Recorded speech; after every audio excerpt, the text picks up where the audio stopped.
start recording this. So what I'm recording is really just going to be this presentation. We'll see if it records. I don't think it will. I think when it records the video, you don't get audio with it for some reason. So something I got to work out with Dave Pesch. So it's interesting because I see different people each time we do these. So it's nice to see some new faces here, new names up on the board. Good to see you guys.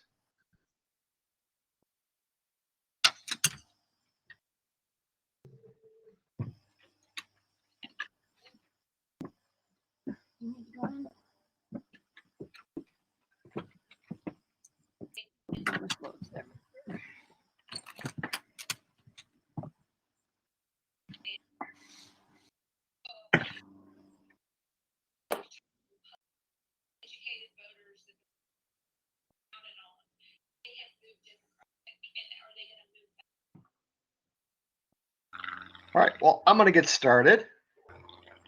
And so this is today's star party was done on August 14th.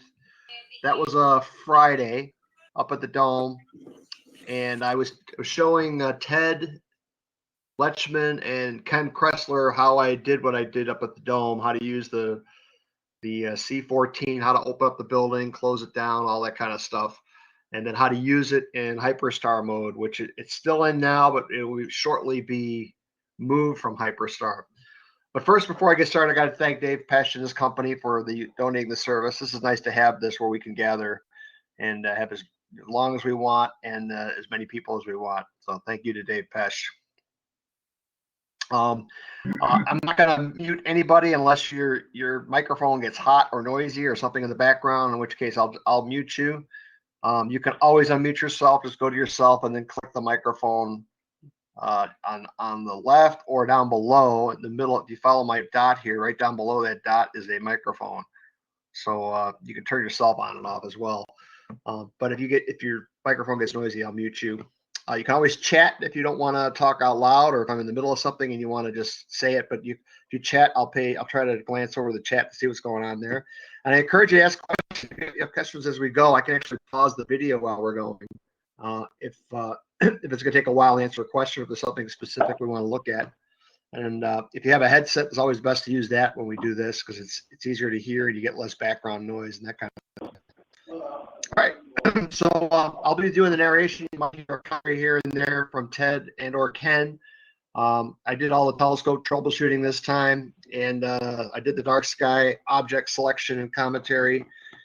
Of course, we're using the Celestron C14 up at the Big Dome in Hyperstar mode, which we are about to change. I think we're actually going to be start changing it tomorrow, hooking up some stuff there. They're going to fish the lines through the middle of the mount, and we'll pull off the Hyperstar, put in the secondary, and then there's a collimation procedure, which I don't think anybody here is a professional at, but we know what we got to see in order to make it work. So we'll get to that point too.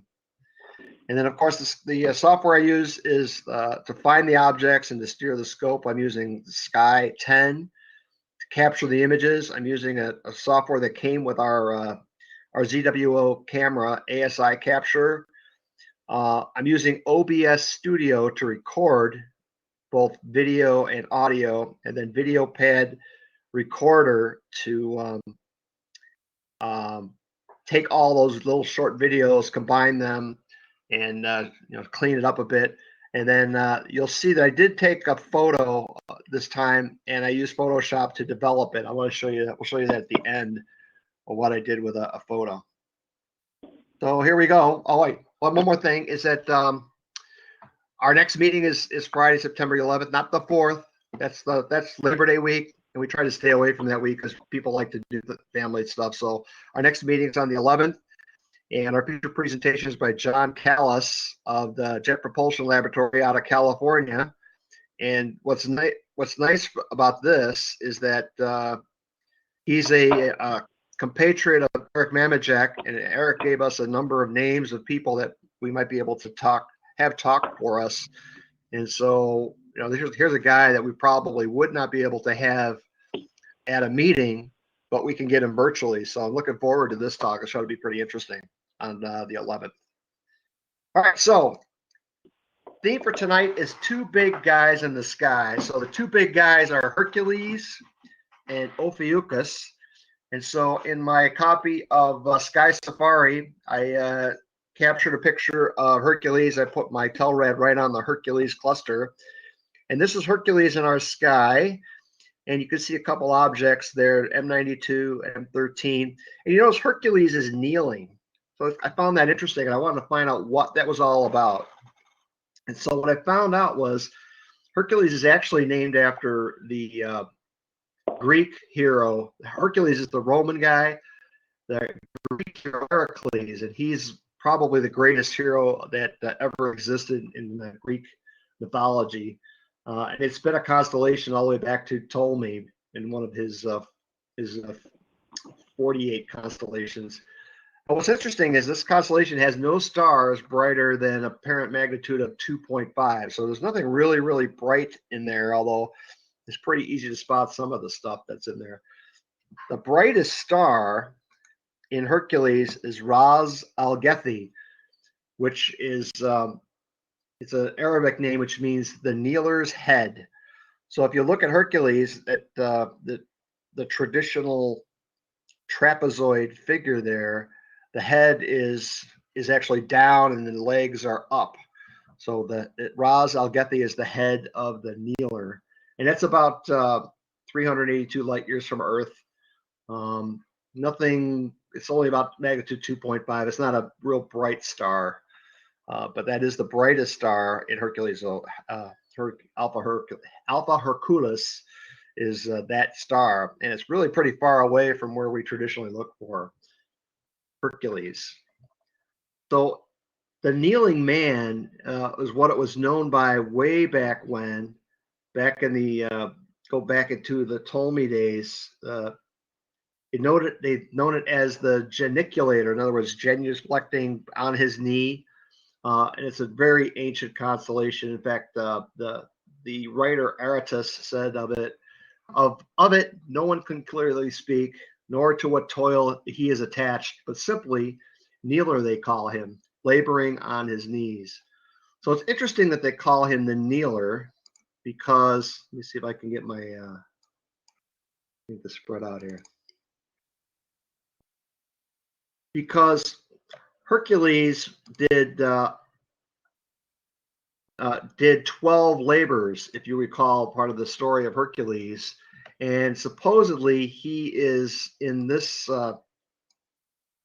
as we see him on his knees. I'm trying to find my my notes on this here. Hang on.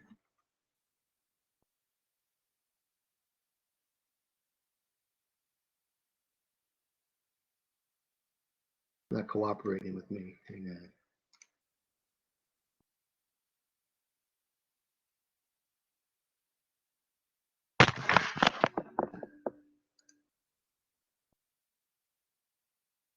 Believe this? Oh, I can't pull it up. I can't pull it up. But he was supposedly doing one of his 12 labors. I think it was his 10th labor, in which he was trying to get 2 cows, and in the process, he was attacked by 2 giants, and so he had the help of the breastplate of Zeus to help him defend himself from those giants. So that's what position he's supposedly in that kneeling position right there. But we'll go into Hercules and we'll look at some star clusters in Hercules, and it's mostly star clusters, open clusters, globular clusters, and I think there's one planetary nebula we'll look for in there.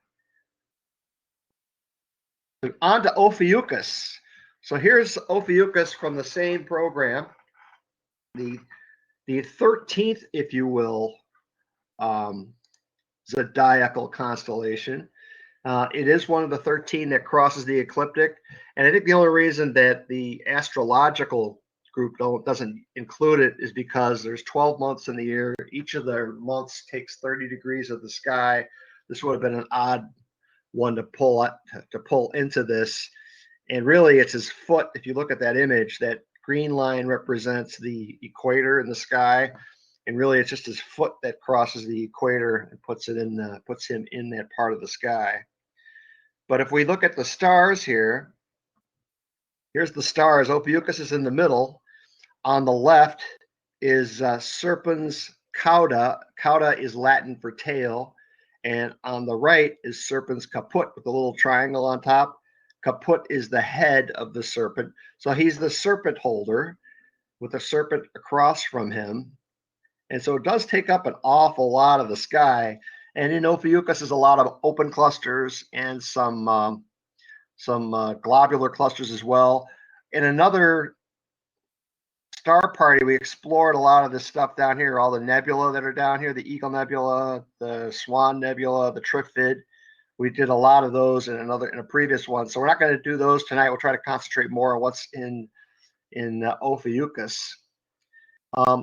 According to Roman mythography, it represents a healer who tried to learn the secrets of keeping death away by observing one serpent bringing another serpent healing herbs, and to prevent the entire human race from becoming immortal under his care, Jupiter killed him with a bolt of lightning and placed his image in the heavens in order to honor his work. To the ancient Greeks, this constellation represented Apollo struggling with a huge snake that guarded the Oracle of Delphi. But it's probably mostly related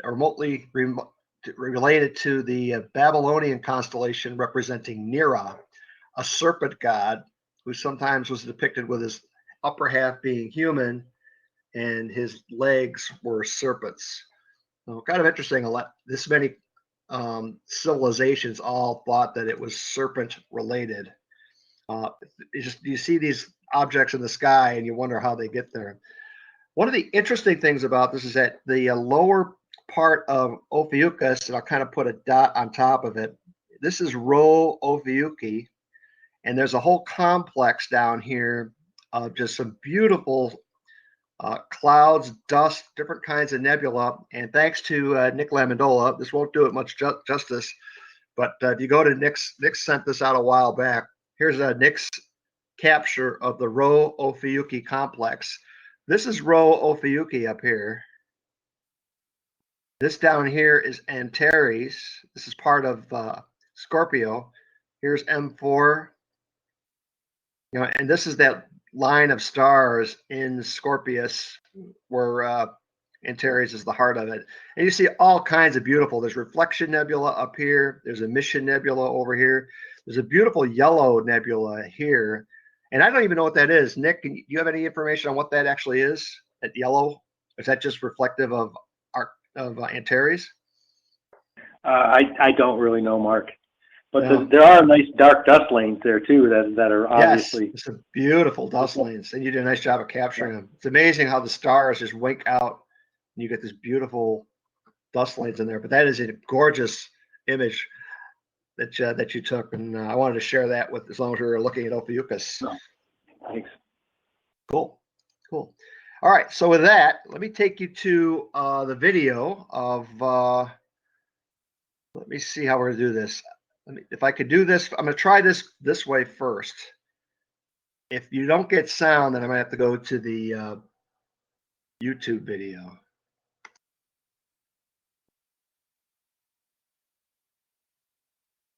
All right.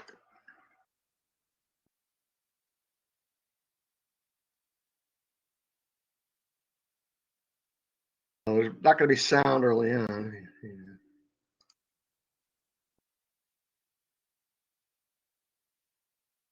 Early on, we're just showing so this is the big dome at the Marion and Max Farish Center for Observational Astronomy. Can you guys hear me? Take my keys out of the ignition. Can you hear any sound?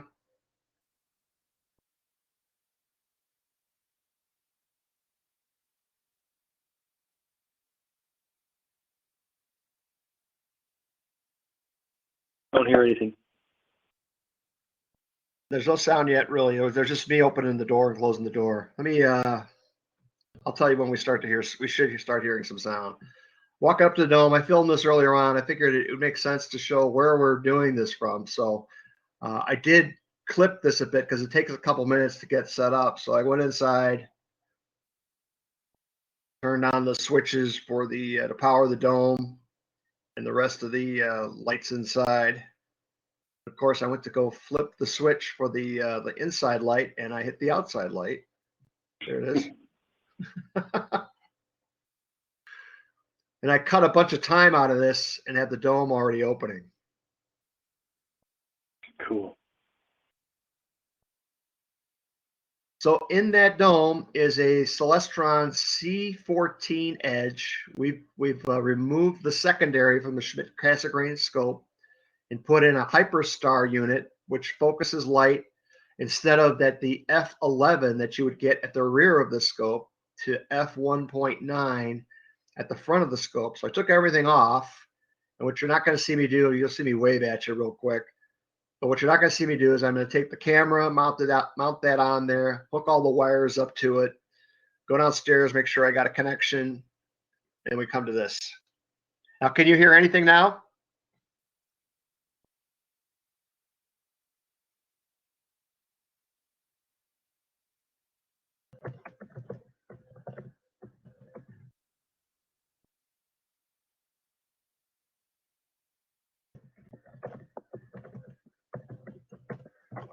I can hear something.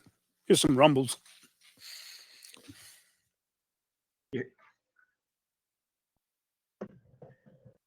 I hear that.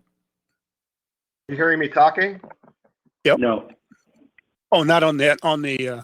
No? But, okay, hang on. All right, let me stop this. So you guys aren't hearing any sound? No. Anybody? Okay, all right. Let's do this differently then. All right. So we're going to go. It's the audio test. Yeah. What it is the program doesn't share well. So I'm going to fast forward this to where we were.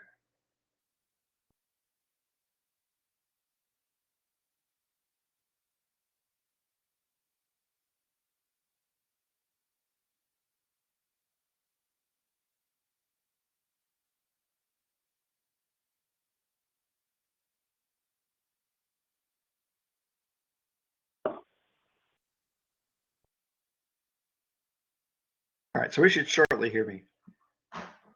Now, can you hear me?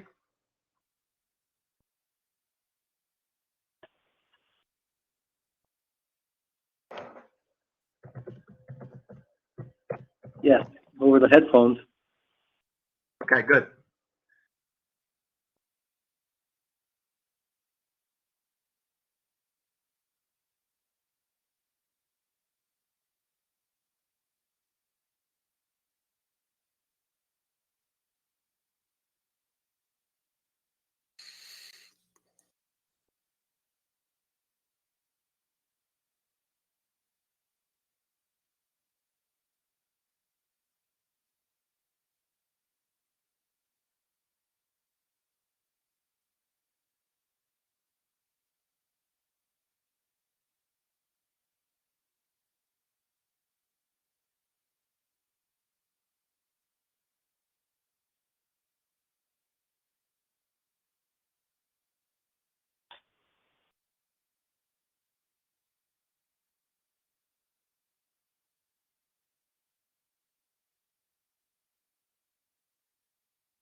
What?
So I tried to do a little bit with that dark nebula, and it actually looked better on my video on my monitor than it did when I showed it there. It's actually more contrast than what you were able to see. But what do you guys think? Cool. Yeah, It just a worked. quick little. Yes.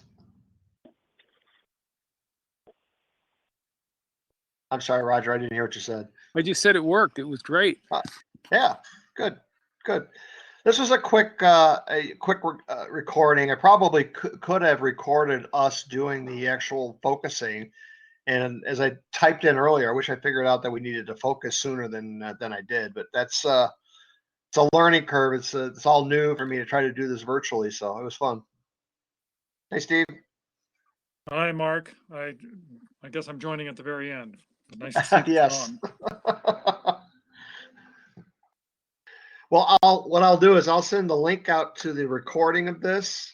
But that link will be this. I can send out 2 links eventually. I can send out a link of the recording of this virtual party, and all you're going to get is the comments before and the comments at the end. It does not record the YouTube video, but I'll send the link out to the YouTube video as well. So, Okay. all right. Any ideas for the next one? Actually, I have an idea for the next one. We're probably going to be moving the C14 into its native mode within the next week now, and we have 3 beautiful planets to see at night now. Mars is rising a little late, but the Jupiter and Saturn are up, and this scope would be great for taking pictures of Saturn, Jupiter, and Mars now that it's getting really bright. It's not in opposition yet, but it's approaching, and so it'd be nice to see a little bit of Mars now that it's only about 39 million miles away. I'm open to other ideas if anybody has them. A fun one to try, Mark. Either Uranus or Neptune is there to the west of Mars. That's true. That's true. It's actually on the way, moving from Jupiter to Saturn, we can catch Neptune and Uranus on the way over to Mars. Yes. Now we could do that. And this is the scope to do it. So that's what we'll try to do. It's going to take a little time to get it's easy enough to get the scope back into its form, but then we need into its F11 form, but then we need to collimate it. And sometimes that's more art than science. So we'll see how that goes.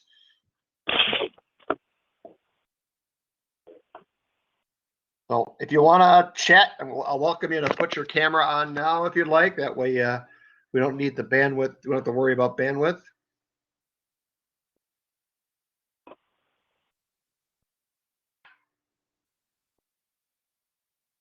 We have our next meeting, I think, in September. So it's a couple of weeks away. And then we'll have James Callas from JPL being our speaker for that meeting. So that should be interesting. The Ferris Center is open for observing. If members want to go to observe, you're fine doing that.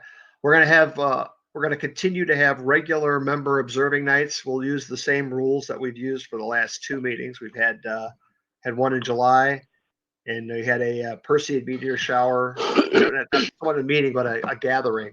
And as long as we play by the rules, we can gather and do that kind of stuff. We don't generally exceed the parameters of what we can have as far as people in buildings, and everybody knows how to keep their distance, so that helps too. I'm open to questions.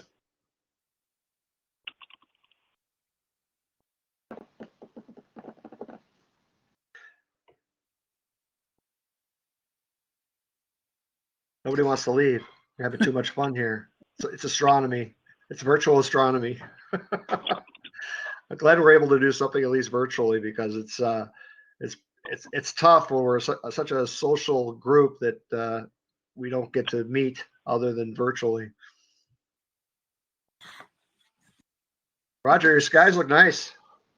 To the south, they're pretty good. To the directly overhead and to the north, forget it. It's totally clouds. Wait a minute. Oh, you're gonna give us a view. Oh yeah, there are lots of clouds over there. Yeah, that's above. Okay. And then What's behind towards you? the south, I'm the camera's pointed south. Okay, so south is nice. Yeah, south. That's Not too bad. over. That's over my pond. Okay. Other than that, it's all trees.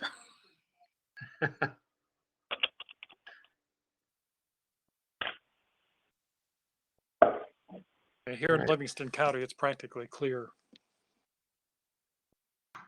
I can't tell. It looks like I don't know if we're clear or cloudy over here in Ionia or not. Look out the window. I know it's dark. We're getting dark. I got clouds to my west. Lucas, to your right.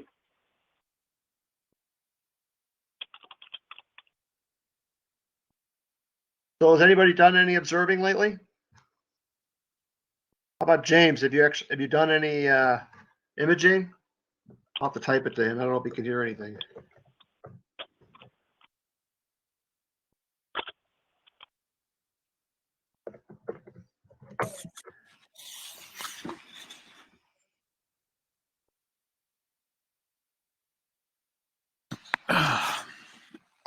Bill, did you buy that Optolong filter?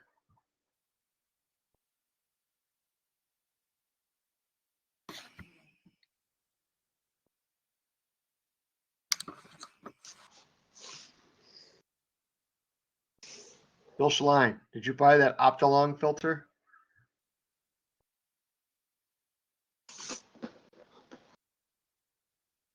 Bill sent me a link to a video of I don't know where I saw it. Astro backyard photography, and for one shot color imaging, there's a filter that'll filter out 3 narrow bands, and so you get a pretty nice image out of it. I didn't even see what the price was on it. It's got to be a little expensive. It might be a 4-figure filter from what way he was describing it.